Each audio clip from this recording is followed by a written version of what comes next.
Hello, everyone. I hope you are all keeping so well out there, and welcome to today's webinar.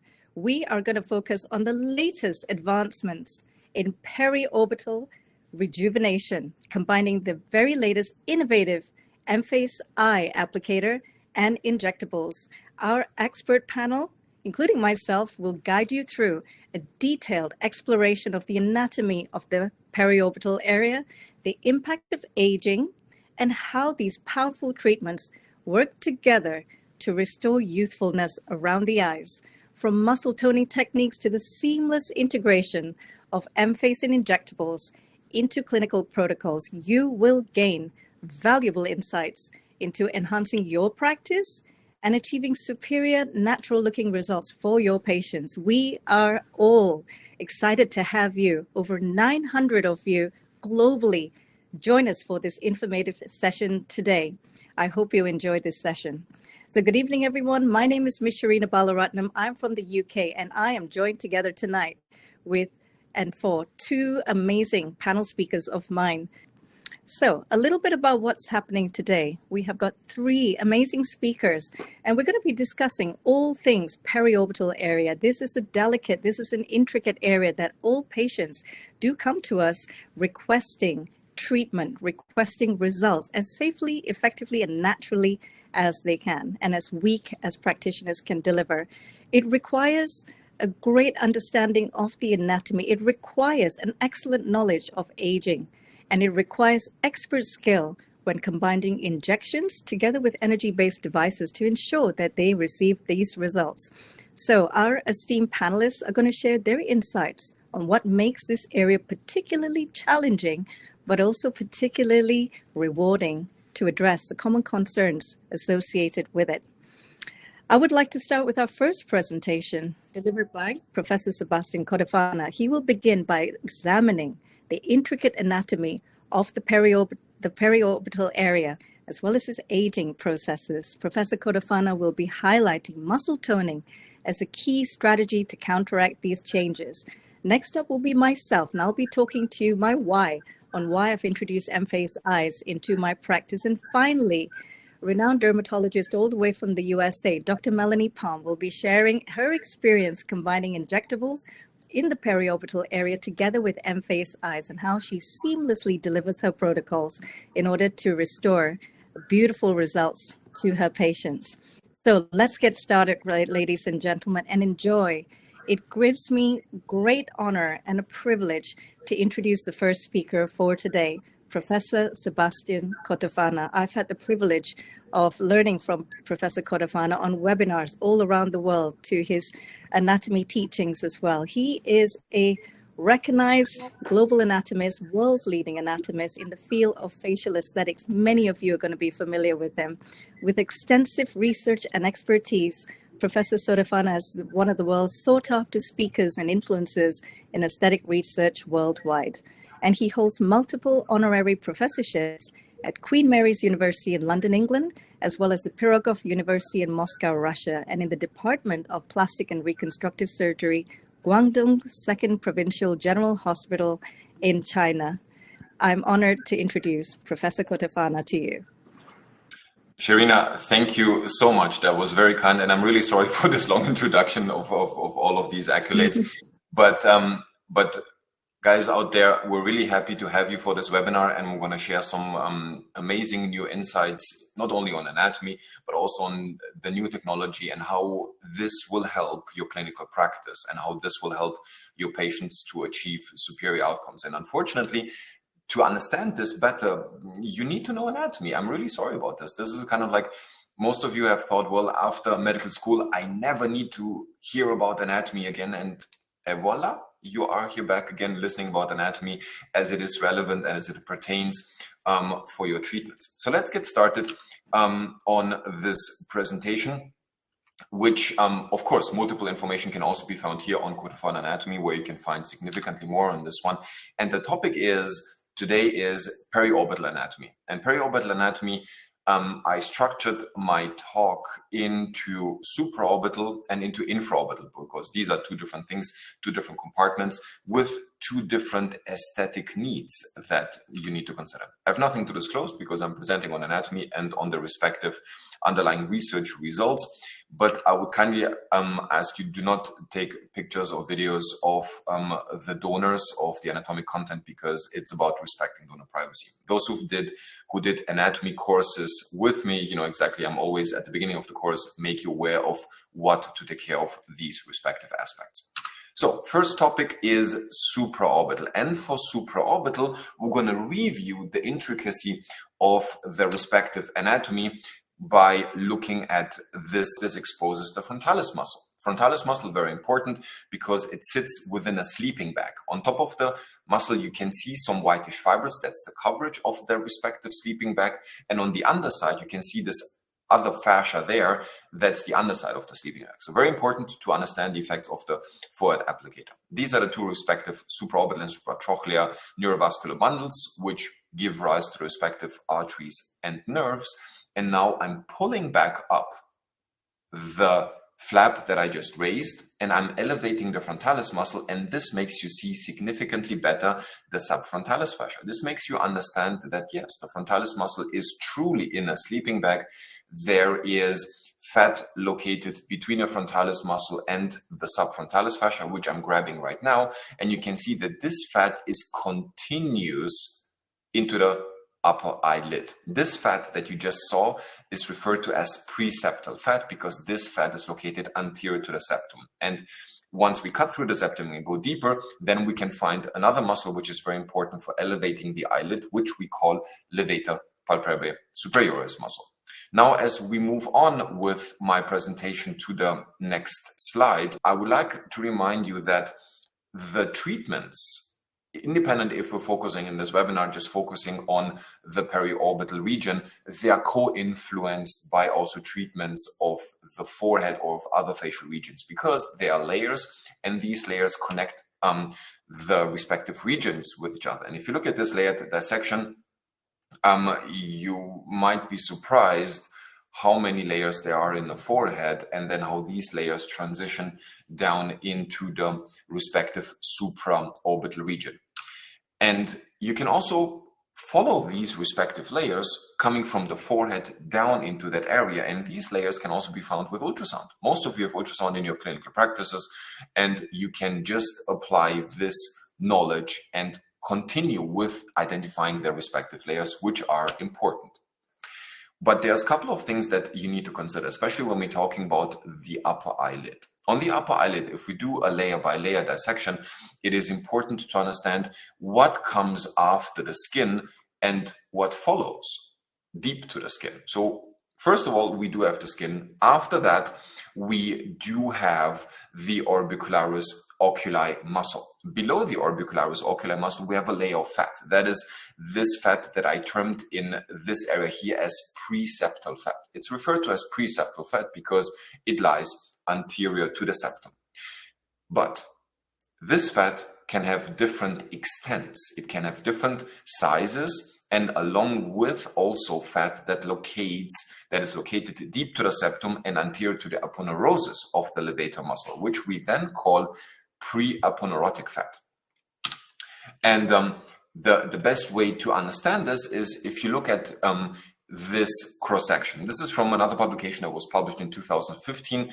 And here you can see in the histological analysis, you can see the skin and you can see the orbicularis oculi muscle. That's referred to as OM. And then you have the asterisk. The asterisk indicates the fat between the muscle and the orbital septum. That's because it's located anterior to the septum, it's called preseptal fat. And then with the triangle, it is marked the fat that's located behind the septum and anterior to the levator aponeurosis. And that's because it's anterior to the aponeurosis, it's called pre-aponeurotic fat. And the balance between these two fats, this and the size and the extent of this respective fat, is influenced by age, by gender, and by their respective ethnic background. And the combination of these two fat pads, they also influence the formation of the upper eyelid crease. Some have a very extensive, very deep eyelid crease. For instance, in my case, I mean, my crease is very deep, very hollow. And there are some other instances where you have almost no upper eyelid crease. And this is influenced by the combination between these two fat pads. Again, preseptal, pre-upper neurotic. So here in this image, both of these fat pads are balanced. But if we move now, you can see here they are totally disbalanced, where the other one is slightly smaller. And if you look at this one, you can see how big the respective pre-upper neurotic fat is. And you can imagine this will ultimately influence the shape of the upper eyelid appearance. Very important to note, upper eyelid function is majorly driven by this muscle here, which is called levator palpebrae superioris muscle, which has a very important function of elevating the upper eyelid. Most of you notice, especially when you inject toxins, because that's like, hoo-hoo, I want to stay away from exactly this respective component. But we sometimes need to be mindful that, especially in this area, we also have some nerves. And these nerves, they emerge from the respective foramen, travel deep down, and then emerge into the other layers that you can appreciate here. And in addition to this, and unfortunately you can see this on the next slide, there you can actually see that you have anatomical variations, because sometimes these respective nerves, when they emerge from their foramen, well, they sometimes don't get through a foramen. They sometimes get to a notch, sometimes is the foramen significantly higher. This is unfortunately anatomic variation of the respective supraorbital region. Now we're going to move into the infraorbital region. And in the infraorbital region, I again want to follow with you a layer by layer dissection approach. So for instance, when we reflect the skin, you can expose the superficial fat of the midface. That's in a lower aspect. And you can see that in the lower eyelid, you have only a layer of connective tissue, and then the respective orbicularis oculi muscle follows. This fat, of course, is highly variable. In young individuals, we might have a little bit of more fat lobules, but in general, there is almost no fat in this area. In addition to this, the skin is also very thin. It's the thinnest skin that we have in a human body. And if you understand that the skin is very thin, you understand sometimes why we see the underlying vein or the underlying muscles, which present themselves as darkish discoloration, like the dark circles around the eyes. And in addition to this, a thin skin also has limited retaining forces. So that means they can retain and it provides stability for the lower eyelid. If you move forward, you can see that the orbicularis oculi muscle sometimes is fairly large, sometimes reaches down until the midface. It's continuous with the midfacial mass. It's fairly large, this respective muscle. And at higher age, this muscle is interspersed with fatty tissue and fibers. So in other words, the containment ability of the orbicularis muscle is also reduced. So in other words, the skin is thin, it's weak. The muscle is sometimes thin and at a higher age, also thin and weak, and therefore reduced containment forces can be observed. But we still have the orbital septum, and the orbital septum contains all of the structures inside in the orbit, which normally we should do. And in addition to this, we also have the orbicularis retaining ligament. This ligament provides also additional stability for the orbicularis muscle. You can see here, I put ropes along the following of the orbicularis retaining ligament, and you can see how this ligament serves as attachment, and with this as stability for the lower eyelid, for the lid-cheek junction, and also for the respective orbicularis oculi muscle, as you can see here. In addition to this, we also have fat. We have fat like the SUV or like the roof, well, the SUV below, the roof on top of the orbit. And this fat and the volume of this fat also provides stability for the lower eyelid for a smooth lid-cheek transition. You can see this beautifully here. This is a greater view, and you can see the different layers that we have. We have superficial fat in layer number 2, we have orbicularis in layer number 3, and we have deep fat in layer number 4, which is located deep to this area. But you can see something else in the slide. You can see the respective facial vein / angular vein that travels in this area. And if you do some CT scan reconstructions, you can see how the vein is located in relationship to the respective fat compartments of the infraorbital region. But the vein is one thing that I have to say that I was wrong. Because when I published in 2017 on the pathway of the facial vein, I mentioned that the vein travels within the supraperiosteal plane deep to orbicularis oculi muscle. Well, in 2022, I was proven wrong, because we found out with ultrasound measurements that the vein travels inside the muscle. Yes, inside the muscle. You can see this here, this graphic illustration. You can see how the vein travels inside the muscle. So it means the deep plane, there's no vein. And this is why we can, when we treat the tear trough with other soft tissue fillers, we go into the deep plane. Well, in this way, we can provide support, and also we can, in addition to this, recreate the position of the orbicularis retaining ligaments that provide attachment for the respective orbicularis oculi muscle and the respective intraorbital structures. Here you can see again the beautiful course of the vein traveling inside the orbicularis oculi muscle. But what happens if you reflect the orbicularis oculi muscle along with the orbital septum, which I did here in this dissection, and then you can see that there are fat pads inside the orbit. Inside the orbit there are fat pads. Sometimes they like to push against the orbital septum and the muscle, and normally septum, muscle, and skin, these three structures provide sufficient containment forces. And these sufficient containment forces, they allow for a smooth lower eyelid position, for proper apposition, for proper lower lid height, and of course for a smooth lid cheek transition. But if we now reduce these containment forces, so in other words, there is not sufficient support, then the intraorbital fat, the fat that's located inside the orbit that you just saw on the previous slide, that pushes against the septum, the muscle, and the skin. And if there's not sufficient containment force, then this allows for accentuated palpebromalar groove, for palpebral bags, and for a midfacial deflation, because it pushes everything downwards. So I think this is very important to understand, and how the anatomy is, and why containment forces are important for the lower eyelid, and why they influence the whole appearance of the entire periorbital area. Because you can imagine, when there's less support for the eye globe, then of course something happens to the supraorbital region. So in other words, the infraorbital region influences also the supraorbital region. And now we're coming to an end of my presentation, because that's only my part to update you on the anatomy, which you know anyway. But now we're going to hear the latest information about technology, and later on how this can be applied clinically, how this can be of benefit for your patients and for your clinical practice. And with this, back to Sherina. Thank you so much, Professor Cotofana, for taking that deep dive into the anatomy of a very, very delicate area.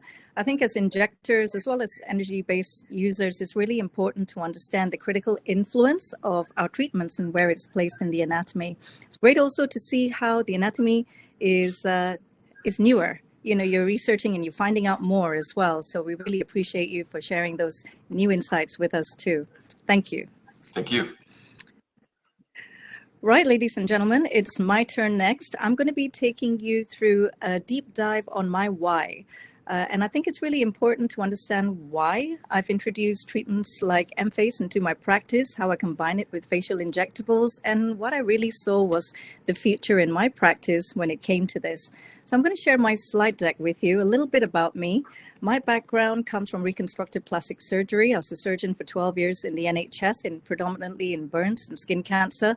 And whilst I enjoyed treating patients with a scalpel to restore functional health, what really intrigued me about the science of anatomy really led me into revitalization and rejuvenation techniques. What lies beyond the scalpel?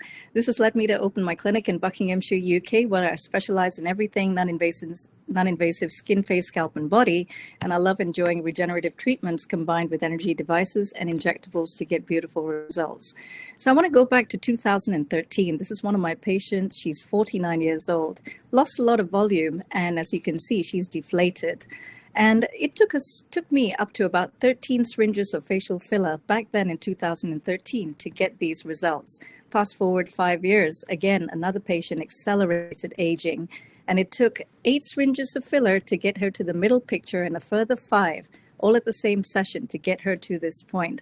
It was at that point that I thought, I love the result, but how am I going to continue this into not just her future, but mine, but more importantly, hers?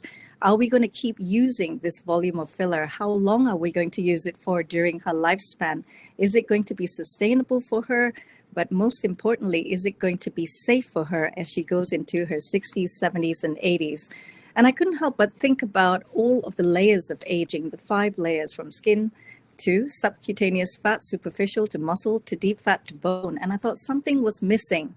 It looked and it felt, and it certainly was, as if everything was detaching from the bone. And as you can see with Professor Cotofana's anatomy explanations, you can see the subcutaneous fat all attached by connective tissue. And it made me wonder, am I missing a trick as we approach longevity medicine practice today? So I go then forwards to 2017, when one of my mentors, Dr. Maurizio De Maio, and he said at Monaco one day, before trying to desperately make our patients look younger, we should first try to stop them from decaying, which really led me to think about how we should really be practicing dynamic and predictive aging. So now fast forward my time here at my practice, 2022 to now, really introducing EMFACE into my practice. And the answer is why? Is because I needed it. I needed it to bring this attachment back. And we know that muscle is the organ of longevity. If we can take that muscle and really pull it up, it is connected to the skin and it's connected to the skeletal template to really reposition and reattach, in my opinion, where everything should be. So I have all 4 applicators now, and these are the kind of results that I got in 2022.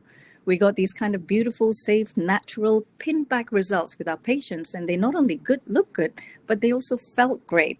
They felt more attractive, they felt more confident, and I wanted to analyze and see how much volume restoration can we get. So I studied this using the Canfield 3D vector analysis, and when combined together, we got as much as 5 cc's of volumetric change. And as Professor Cotofana had said, the cheeks are the pedestal for the eyes and so forth. So 5 cc's of volumetric change back then made me think, wow, I wonder how long these results could last for with EMFACE. And we had Dr. Yael Halas, who carried out the preliminary studies with EMFACE. And I also could show the same as Dr. Halas, that the results maintained for up to 1 year and now beyond with the addition of the new EMFACE Eyes applicators. So this is my personal experience back in November last year when I got EMFACE Eyes into my practice. And it was 20 minutes later, non-invasive, safe, needle-free, knife-free, downtime-free. And you can see it's improved my dark circles, my crow's feet, my light eye bags at the time. And I just looked so much fresher. Our patients looked so much fresher. And you can see it's in as little as 4 sessions, each session being 20 minutes long. This is the fast results that patients could see from a tightening, a tone, but also improvement in the lid-cheek junction. This is what they want to see. They just want to look refreshed, non-tired. So this is our latest patient from last week, male age 54, 4 sessions later. That is 1 a week, every week for 4 weeks.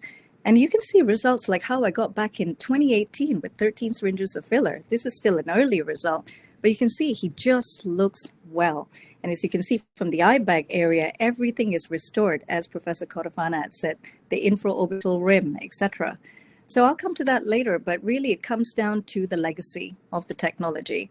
I'm only going to invest in the best, and the best with data, evidence-backed journals, scientific evidence, peer-reviewed publications, and going back 31 legacy years of BTL's technology, from medical to physiotherapy to cardiology, coming into the aesthetic space. It was interesting to see the evolution of M-Sculpt, all those technologies, and now coming into EMFACE with the latest eye applicator. And what I really love about EMFACE is that you've got this combined radio frequency combined with high intensity focus electrical stimulation. And the beauty about the EMFACE eye applicator is that it's quick, it's non-invasive, it's recovery time-free, and it is precise. Professor Sebastian Cotofana just went through the anatomy of the area, and why choose the lower portion of orbicularis oculi is because it is the elevator. Instead of targeting the upper portion, which is a depressor, we don't want this to lower down. We don't want to get a brow ptosis. We want to get elevation of the lid cheek junction, because as orbicularis oculi weakens as we age, we also get fat prolapse. So why don't we tone the muscle, lift it up, prevent fat prolapse, and everything lifts as a result? I'd love to share with you a little bit about EMFACE. And EMFACE has been in my practice for 2.5 years now. It is a synchronized technology, combining radio frequency, which many of us have used for many years to date. Radio frequency, as we know, stimulates collagen, stimulates elastin now, as well as really improves the tightening of the tissues. Our patients want that. They want lifting, firming, tightening. But what this technology does, it also blends together high-intensity focused electrical stimulation. It targets specifically the muscle, and it bypasses the brain, and it works very differently to toxin. So it doesn't counteract the effects of our neurotoxin. And this is what it does. By bypassing the brain, it is causing a supramaximal contraction. A supramaximal contraction is something that our own bodies are incapable of doing, contracting the muscle delicately in this case to 100% of this capability. Professor Brian Kinney, who was part of the creation of EMFACE together with BTL, underwent peer-reviewed publications, and he proved through punch biopsies of the muscle that you get something called a 20-20-20, I say, which is a 20% upregulation of myonuclei. And this refers to the nutrition of the muscle. Isn't it interesting how you're not just contracting a muscle, you're also improving its nutritional state. And that is bringing more proteins and peptides and everything that's nutritionally good for the muscle for a long period of time. You're also getting a 20% increase in muscle density. So you're getting more fibers, which is really, really critical, 20% at the time. And the main thing to also think about is what we don't want to do is we don't want to melt fat.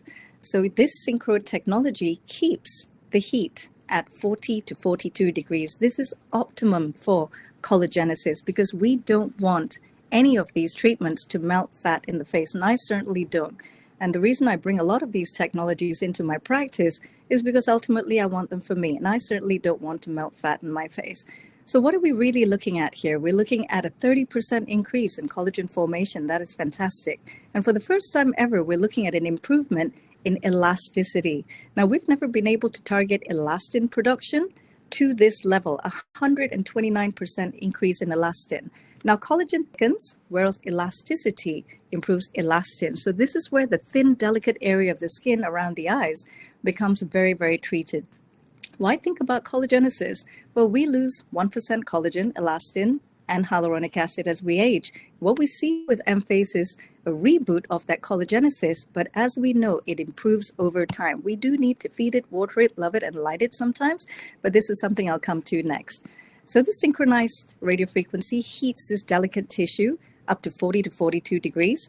As you can see from this diagram, the high phase is only located inferiorly and the radio frequency all the way around. So for the practitioners out there who are using EMFACE right now, just remember when you're using your right and your left applicators from the actual device, make sure you get it on correctly, or you might be doing the reverse, which is what you don't want to do. Now, we are focusing on the preseptal and the orbital portions only. We are not focusing on the pretarsal regions, and this is really important. When you target the pretarsal portion, you could cause an ectropion by turning the eyelid outward. So really be very careful when you're positioning your EMFACE eyes applicator by just targeting just above the orbital rim. Remember, you have the high phase in the middle and the radio frequency going around that. So you do have a couple of meters room for targeting the right area. What is it doing? It is improving eye bag reduction by toning orbicularis ocular muscle, giving you that 20%. And by contracting and contracting orbicularis oculi muscle, you're also flushing the lymphatic system. Now, I practice lymphatic drainage every single day in my practice, certainly before every injectable practice that I do, because we want to move unnecessary toxin as well as fluid accumulation in that area. And as a result, we get improvement in puffiness. I always say pre-treat the area, and this is where EMFACE Eyes comes perfectly into my practice to prevent this lymphatic stasis and dark circles. A lot of it is due to venous stasis as well as toxin due to staring at the screens all day and so forth. So I look at it beyond just the foundation contour and refinement. I look at it like the bricks and mortar, the cement, the groutings, the walls, but I also look at this like a plumbing and circulation issue. So EMFACE Eyes is able to do all of that. This is how the treatment works. The patient is on the couch. They have two applicators around the eyes.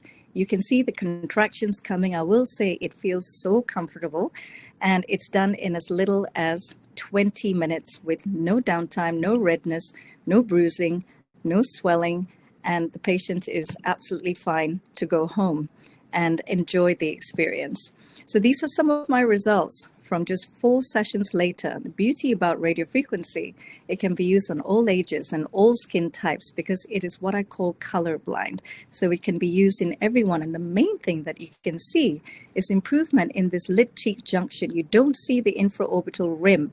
So obviously, and the patients just look brighter and fresher. And when we got EMFACE eyes into the clinic, everybody wanted it. The eyes are such a key concern for our patients. And we got the first few applicators and it just went. So everything sold in 2 days. We had to call BTL very quickly to get more applicators in. And this is why I have 2 EMFACE devices in my practice, because I do believe it is a critical part for us to reposition the face first, and then for me to put my injectables in following this, because you're getting an improvement in muscle tone. You're getting an improvement in your existing superficial and deep fat pads, and then you're getting a repositioning fixed into place by the facial fillers. I can delegate this to my amazing team who are out there who've helped me produce these results today, and I can feel safe that everyone is able to do so with some adequate training by BTL. So this is where it falls into place. We now have 4 applicators for the forehead. Professor Cotofana has talked about the frontalis muscle lying in a hammock. So when we tighten frontalis, everything comes up with it.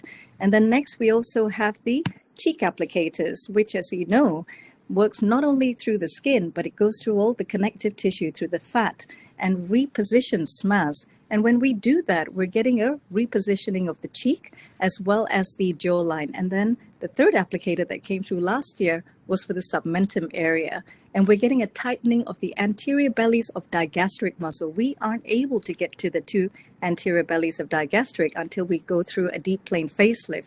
So for the first time, we're able to offer our patients non-invasive to get that cervical-mental angle and jawline looking very sharp and very tight.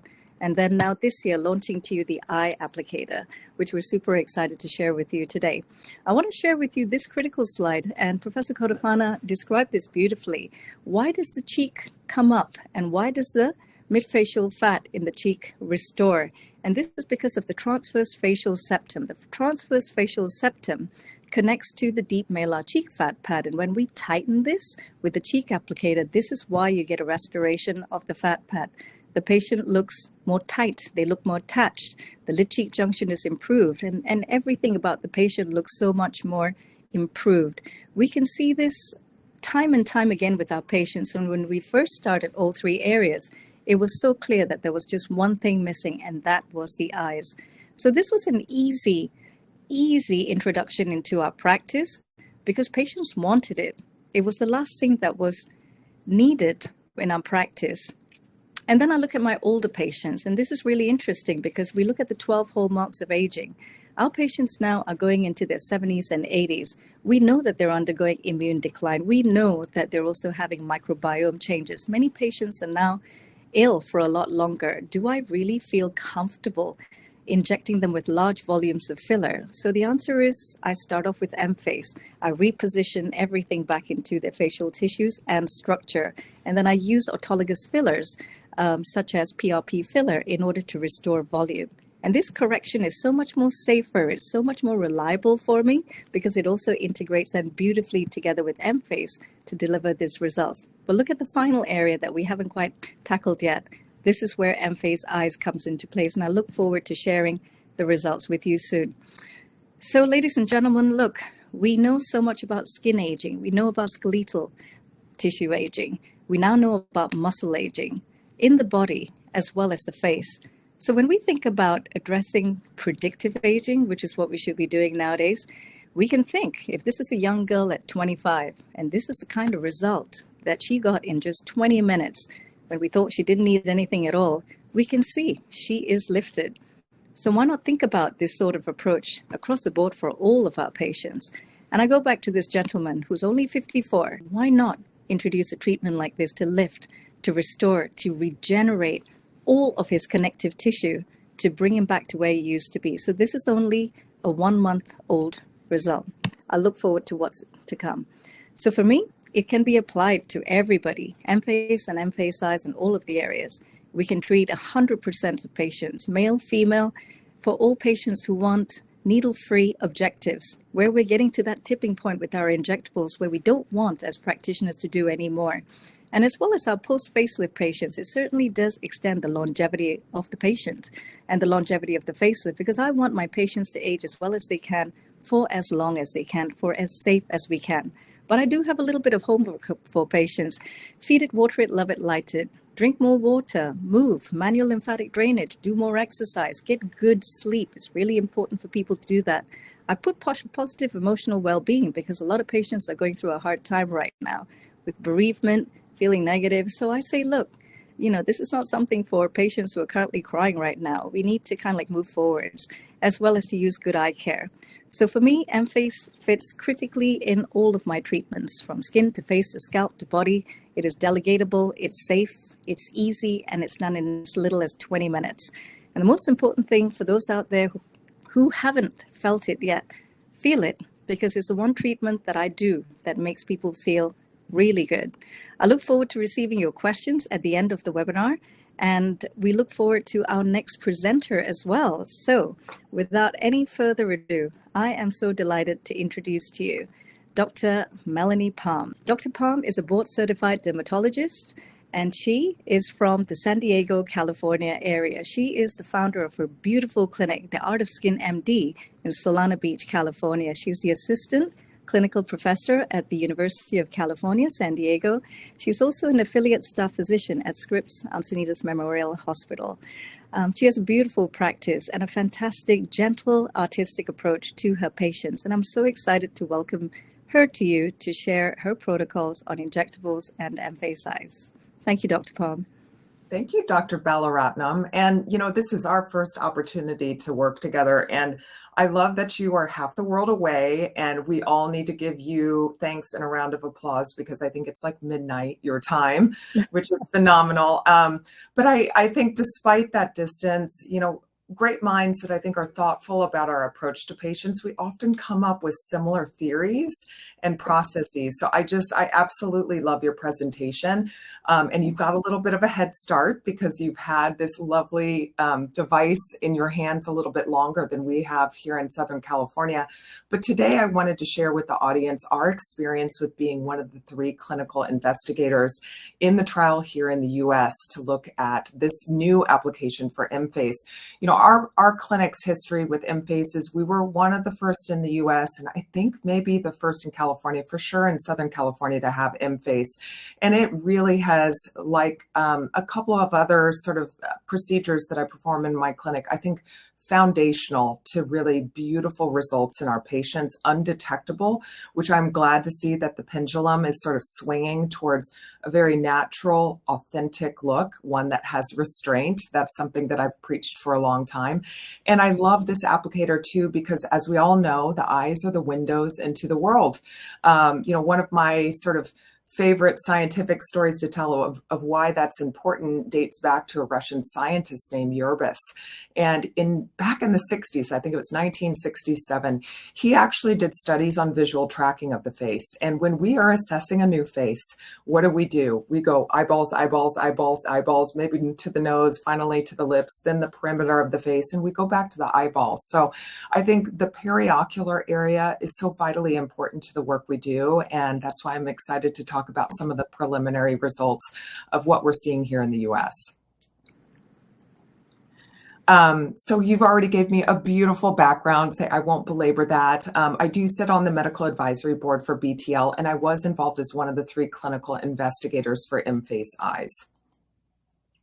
And here's some of our original results. We are really just tying up this study. And so it was a 3-site study. It was myself, Dr. Kilmer, as well as Dr. Gentile. And we are following patients out and sort of finishing up final results, but we wanted to present at this meeting today the 1-month results. So what was the study design? Each site had 10 patients, so we had 30 patients total. They received weekly treatments of 4 EMFACE eye treatments, which is a 20-minute treatment with little to no downtime and prep, as has been explained by Dr. Balaratnam.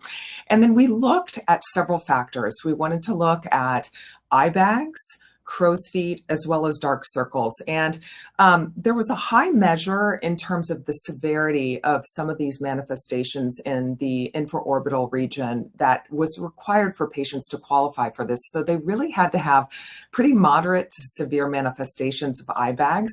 So I think I love seeing the spectrum of results that we've seen in the previous presentation, because I think Dr. Balaratnam chose some milder cases, and I think those younger patients in the milder cases benefit just as much as the more significant severity types that we saw in this study. So what were some of the results? Well, first and foremost, high patient satisfaction. I actually had my first treatment last night because I wanted to come well informed. We are now able, starting in April, hopefully, fingers crossed, to start treating patients outside of the study. And it is a comfortable treatment, and I think that's reflected in the patient satisfaction, not only in the effectiveness, but also the comfort and the little downtime to no downtime patients have from the procedure. But what were some of these initial results just at 1 month? And I would expect these to be even more significant at the 3-month mark. Well, there was over 1 milliliter in difference in the eye bag, so reducing that volume in the infraorbital region, a 28% reduction in the crow's feet area, and the luminosity of the skin by us biologically affecting the muscle and helping with collagen and elastin production. We saw a dramatic improvement in dark circles by a 64% reduction in that region. So here are some of the results of my own patients. And in this case, this is a 61-year-old. Again, we were looking for patients with moderate to severe eye bags, and you can see that she's sort of on that spectrum. And what we see in general is improvement in sort of how light is reflecting back to our eyes. So we see improvement in the severity of the darkness in that region, and we also see a volumetric reduction in that infraorbital fat pad. Here's another patient. She's even more senior, and we actually wanted to enroll the daughter in this study, but she has milder changes. But she is in this case, the apple does not fall far from the tree. She looks like a mirror image of her mom, but just a younger generation. And what do we see with her? I would have you look at some of the inferior crow's feet. So those lateral canthal lines that are in a more inferior position, you see a dramatic improvement in that area. Crepiness in the under eye, improvement in not only the infraorbital fat pads, but some of the festooning in this area. We see an improvement as we've been able to tone the muscle. And in addition to that, you can see that area that we sometimes treat called the jelly roll being improved singularly with this treatment. I think she really is a reflection of what we holistically see with patients that have had EMFACE treatment to the eyes, which is improvement volumetrically in the eye bags, improvement in how light bounce and the dark circles are being reflected back to the viewer, and then improvement skin texturally in the crow's feet in the medial or lateral and inferior region that we're treating. So this is that same patient looking at volumetric changes, and you can see the heat map shows intensity of where that's the greatest, and it really is where we want it to be. So centrally concentrated where we see the most volumetric change in the infraorbital fat pad is reflected by more significant reduction in that fat pad with treatment. So I think these results are super impressive. I could not wait to be complete with this study as a clinical investigator and for this to be sort of pushed forward in the US so that we could actually administer it, when appropriate, similar to Dr. Balaratnam. I do love to do a treatment so that I can personally express to patients how a treatment is, how it is to experience it as a patient. And the procedure is very straightforward and it's comfortable. And it is one of those things that I explain to patients. I know that oftentimes in life things seem too if they're too good, it cannot possibly be true. But I actually think that this particular procedure is an exception to that rule. So how do I anticipate that this is going to fit into my practice? Because again, we haven't been doing combination treatment with this, but we have had EMFACE for a little over 2 years in our practice. And I will share at the end a couple of these sort of whole face long-term treatment outcomes that we've seen with our own patients. So when we're talking about the periorbital area, and I'm thinking about just injectables, so I'm kind of putting aside energy-based devices, things like lasers, like ablative lasers that we sometimes use in the infraorbital area to address textural issues and skin tightening. What is my approach? Well, typically it's very conservative HA filler to that area. I have been a part of the 3 major clinical trials that were pivotal trials that led to FDA approval currently for the 3 FDA approved products in the tear trough region, being Volbella, Bellatero, as well as Restylane. And really, again, restraint, I think, is key. We do not need a lot of volume in this area. It should be delivered, as Dr. Cotofana mentioned, in the supra-periosteal plane and nowhere else. And it really should be something that we are thinking about compartments around that area. So when I am looking at the under eye area, actually my eye first goes to what's going on with the temple. Do I need to support it deeply or a little bit more superficially into the hairline? Do I need to support the mid-face, both with support to the SOOF, these deep fat pad compartments, and sort of how is that playing a role, and how is that communicating to the under eye area, and how can I sort of soften these areas of cosmetic demarcations in the face? When I think of botulinum toxin to the eye area, and we have been a part of lateral canthal line studies for botulinum toxin type A here in the US. Again, if you were to use on-label dosing of something like onabotulinum toxin to the eye area, I think in many patients you are wiping out their orbicularis entirely, and you're losing part of the Duchenne smile, part of that authenticity of our smile that emanates from the periocular region rather than from the mouth itself. And so my approach when I am treating the lateral canthal lines around the eye is I use it mainly superiorly for a brow lift. And then I look at the fan and I treat that, but I'm very careful that inferior to that sort of horizontal line of the lateral canthal line, that I am treating with restraint and very few units. So for myself, if I was using a product like onabotulinum toxin, I only use a couple of units in that region that's sort of inferior to the lateral canthal line, because I want that corset that is the orbicularis inferior to our lateral canthal region in order to sort of hold the contents of the fat and maintain the tonicity of that under eye area. If we are too or less judicious in what we're doing, then you see a relaxation of that corset, and you can see infraorbital fat herniation, skeletonization, where you see infraorbital hollow show, and it's very unpleasing and it makes patients look tired. The final thing that I do a lot of from an injectable standpoint is regenerative. I think that's one of the reasons that I'm such a proponent of EMFACE, is because we finally have a way to non-surgically regenerate the muscle compartment in the face. But I also love PRF or PRP in this region as well. And I use sort of a 2-layer approach in this region, supraperiosteally and just under layer 1, as a regenerative area, an autologous source of support that we can actually treat up to the lash line. And this is something I would anticipate that I do in combination with EMFACE as well. So dermal fillers, what's my typical protocol?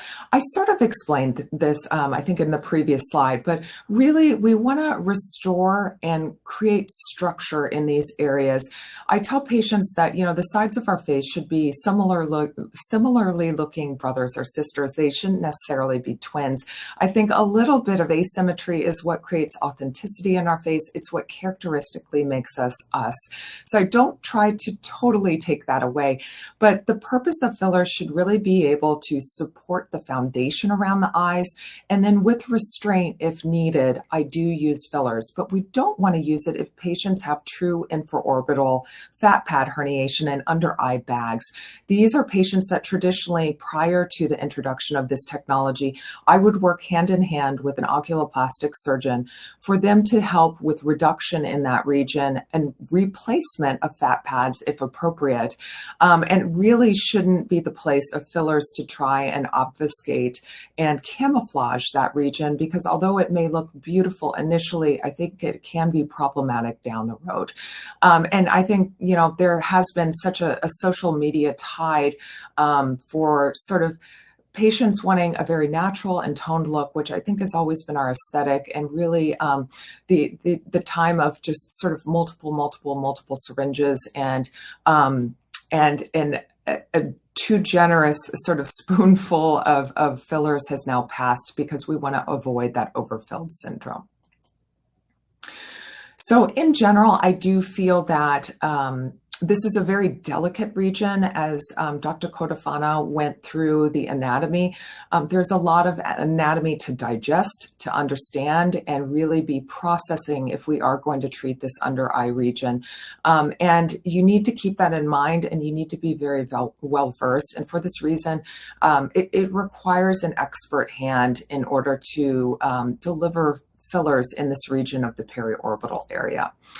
And one of the reasons that we get most concerned about is the vasculature in this area. So high risk complications, we want to avoid a vaso-occlusive episode. I was talking to a colleague who had been referred a patient that came to them that gave a history of getting, and this particular injector really should purchase a lottery ticket, because this is unbelievable, but managed on both areas to cannulate the infraorbital arteries and cause bilateral necrosis of the cheek region due to a vaso-occlusive episode bilaterally. And so these are the things that we want to avoid. In the worst case scenario, that we know there's such a rich anastomotic network around the eye, and there is a very minute, but there is a risk of blindness that we need to keep in mind. And I think I always get concerned when people are very confident coming out of the gate. I think the mix of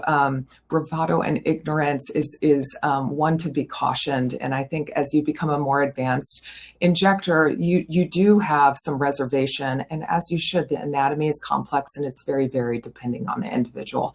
Other low risk complications that I think we obviously see more commonly is, I will have a patient come in, they haven't had filler in 5 years, they're new to me, but the product is still there. We know these from blepharoplasty patients, when the areas have been dissected, that for 5 to 10 years that filler can be persistent, and this can cause that bluish discoloration in the area.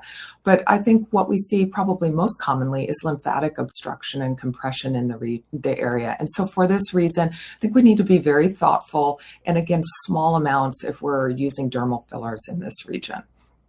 So how do we use EMFACE to create sort of more predictable results? Well, similar to the approach of Dr. Balaratnam, I think as I start to introduce this into my practice at large, this will be a toning device that I use first to really help that corset in the under eye region.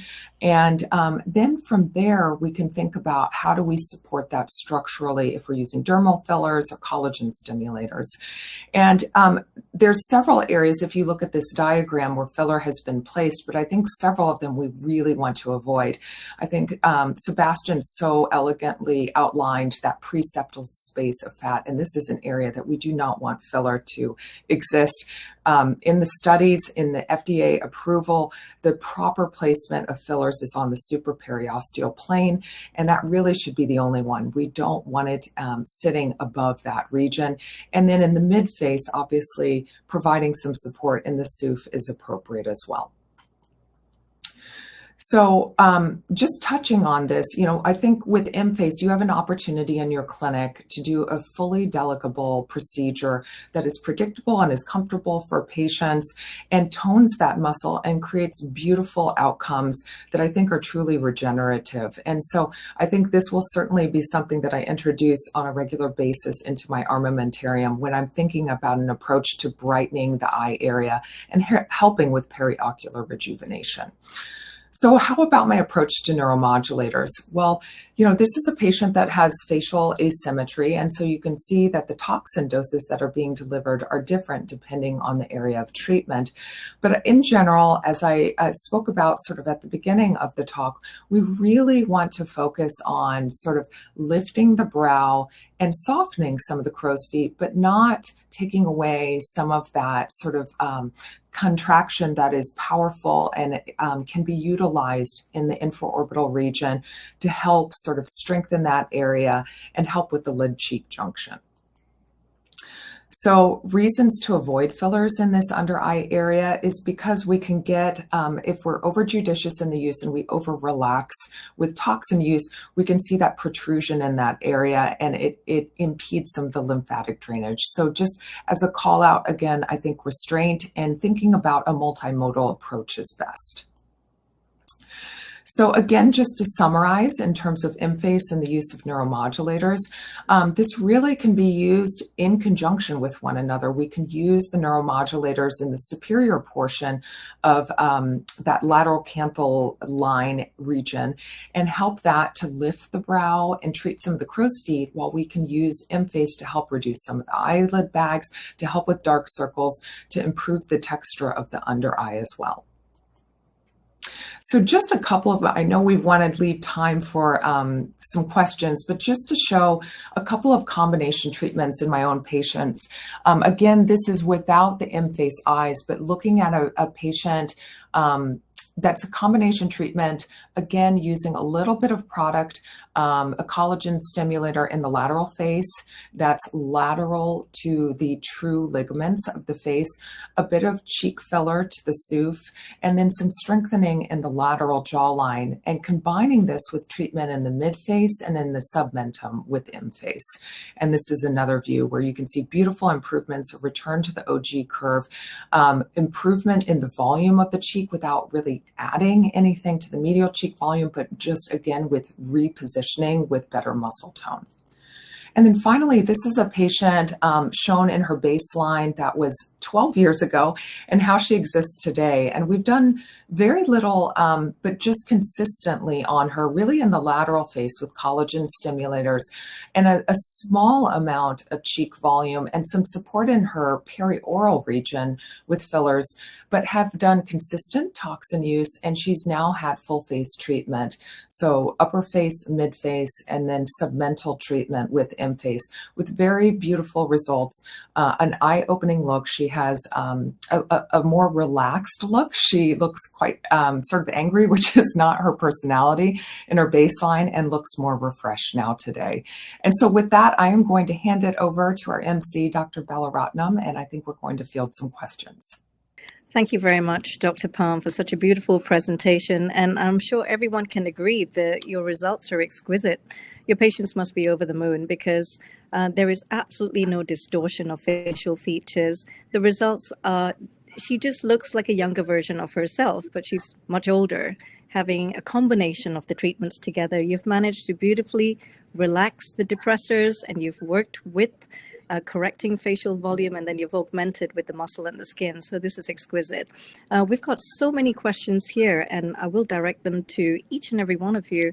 And if you could chip in, that would also be great. So there's been a number of questions here questioning whether EMFACE eyes prior to surgery would offer better results. And I'd love to ask Dr. Cotofana first, actually. Professor Cotofana, when you've dissected the infraorbital area in your dissections, at roughly what age would you see a herniation of the fat pads, just so that as injectors or EBD users can get an idea when to start treating?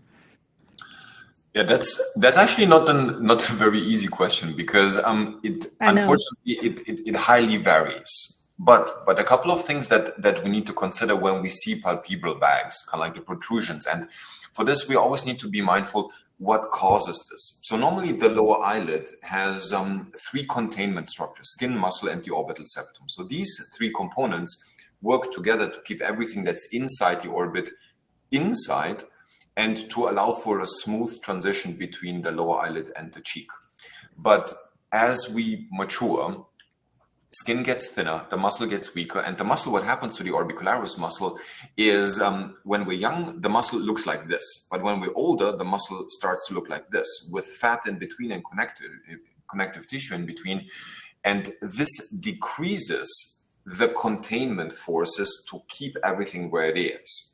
And then in addition to this, starting with the age of 30, unfortunately, it happens, which we call the bone remodeling of the facial skeleton. And what happens is, and you know this best, all from clinical experience, the piriform fossa goes to the back, and then the height of the midface decreases. So in other words, everything here in the midface kind of loses its support, follows the effect of gravity.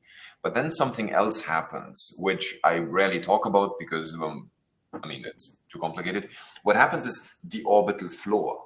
When we're younger, the orbital floor is almost horizontal, but as we age, the orbital floor inclines, resulted by the recession of the maxilla. So it rotates like this. So piriform fossa goes to the back and the orbital floor goes downwards. And this is also why the inferior orbital rim, we notice, kind of like descends and enlarges, especially this area. It's kind of like, it's exactly this movement. But when this happens, everything that's inside the orbit is prone to move more anteriorly because it's gliding down. It's almost like a swing, kind of like it moves downwards. And when you have less containment forces in the front, it pushes against it and then it bulges. This is what we call a pseudoprolapse. Now, the question is what you want to do. You need to find the proper time when the containment forces can still be strengthened enough to push it back. But when this is not applicable anymore, what happens is then you need the surgical approach to open this, reduce some of this fat, and then you can have this retainment forces. But I don't think that one excludes the other. Sometimes you can maybe even do the surgical procedure first and then to tone it in more mature patients, or in younger patients, maybe you can do more of the toning procedure to prolong and to push the surgical feature out as long as possible. So this is why, I'm sorry, long answer for a complicated topic, but I would love to have yours and Melanie's input on this topic as well. No, thank you very much for that. And just going to you, actually, Dr. Palm, that's one question that has been asked in the chat box. How would you utilize EMFACE and EMFACE eyes pre-surgery as well as post-surgery? Any protocols to share? Yeah, I think one of the lovely things about being on the medical advisory board is you get to sort of share your experiences with such a lovely think tank. I mean, just amazing minds. And I love that it's a mix of specialties and we sort of exchange ideas because some of us are non-surgical focused. Some of us have a very vibrant surgical practice. And my approach has always been sort of first and foremost, see where the patient is at. Because sometimes you have patients that are surgical candidates, but either their medical history proves that this is not the time to do it, or they are just not mentally ready for that. And so you need to offer an alternative to that. I think in speaking with some of my plastic surgery colleagues, the best analogy that I love from them is that this is almost like physical therapy prior to surgery. And then you continue that afterwards. And so I tell patients, I was just speaking to someone yesterday, they were new patient, they are in the health space, they're online and have a large presence. And so we could talk at a really high level because she understands the concepts of sarcopenia. She's into the longevity space. So, she just, we were but being able to sort of, I told her, look, you'll go through an initial series of treatments, but same as if you were training for something in the gym, you wouldn't certainly just say, okay, I'm done. I did my 4 treatments and that's forever. So I tell patients there's some sort of maintenance involved. And so I think if you are wanting to be in the best shape you can for the surgeon, I love the idea of pre-treatment if physical concerns are not a concern, because you're sort of like, it's your pre-game getting ready for surgery. And then I think to help with the span and the longevity and the long-term results of the surgical outcome, then continue to do that to maintain that, because we know that we're living in a very dynamic space and aging is continuing to happen. And we can do things to sort of, from a regenerative space, intervene and keep us at a very good point.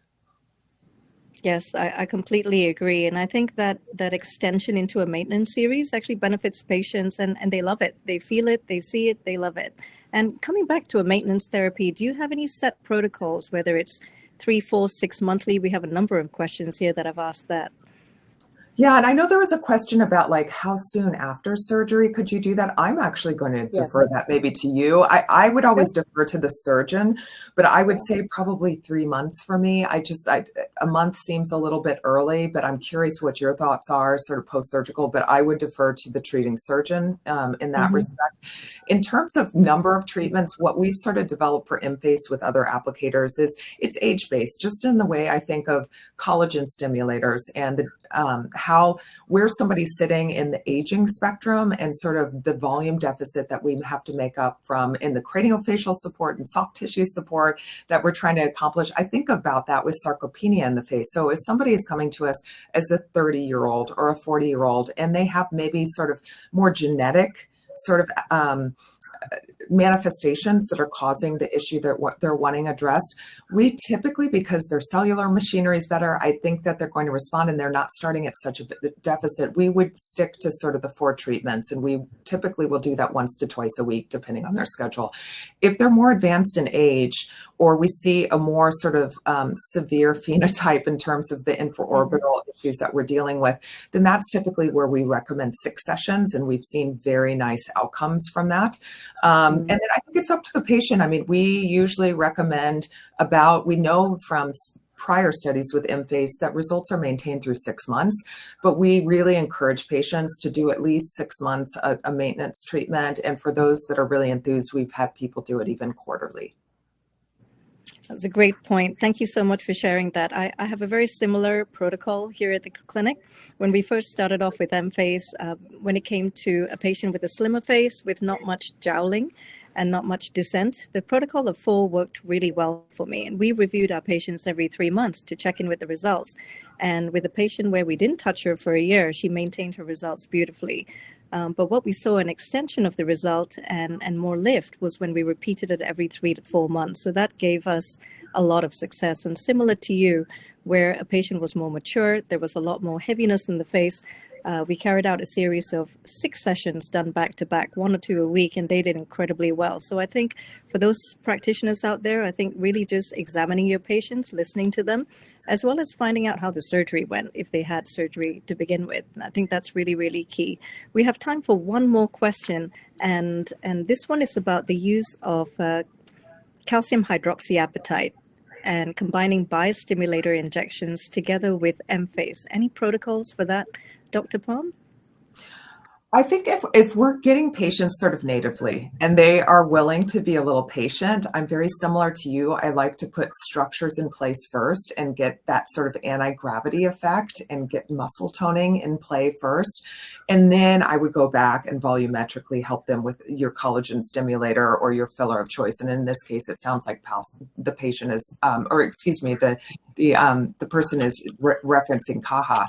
So I would probably do it after. I wouldn't do it in combination. I love combination treatment, but to minimize adverse events and downtime, I typically separate out treatments. So I would try and complete the EMFACE treatments first, and then I would use the calcium hydroxyapatite afterwards. Wonderful. Thank you so much, Dr. Palm. And the final question is to Professor Cotofana. We have a question here, Professor Cotofana. Given the similarities of smiling, will muscle contractions from this type of treatment lead to more smile lines? Thank you for giving me all these easy questions, which I'm very happy about. So what actually my first impulse on this answer would be actually it will reduce the presence of smile lines. And for this, I would like to mention one study that we just recently published in which we treated facial overfilled syndrome with hyaluronidase. So patient in that study, I think it was 28 patients, they complained about an unnatural smile and over-volumized cheeks. And what we did in those patients is we measured the position of the corner of the mouth, and then we found respective measurements. And then we dissolved this with around 80 to 85 units of hyaluronidase. And then after the treatment, the corner of the mouth was able to be moved more lateral and more upwards because there was less volume here. So it was more kind of like smile possible because there was less structures or less volume blocking the contractions of the transverse facial septum. But in addition to this, we also found in those patients that after a treatment of the overfilled syndrome, after an injection of hyaluronidase, the severity of crow's feet reduced. It got better. And the answer to this was, when we smile with multiple muscles, including the orbicularis. And when there's a lot of volume in the mid-face, what happens is the orbicularis works a lot to pull these structures up. So we have a lot of lines because the muscle works a lot. But when we support the muscles, then the muscles don't have to work that much, and this will reduce their respective wrinkles. So the same concept also works on the forehead. When you tone the sleeping bag, in which the frontalis muscle is included, then the frontalis muscle has to work less, and this what results in less lines. Kind of like totally differently when you think, oh, but I'm toning the muscle. A stronger muscle would have more lines. No. You're toning the sleeping bag. Same thing here. You're toning and you supporting the containment forces. And with this, you're also reducing the workload of the respective orbicularis muscle.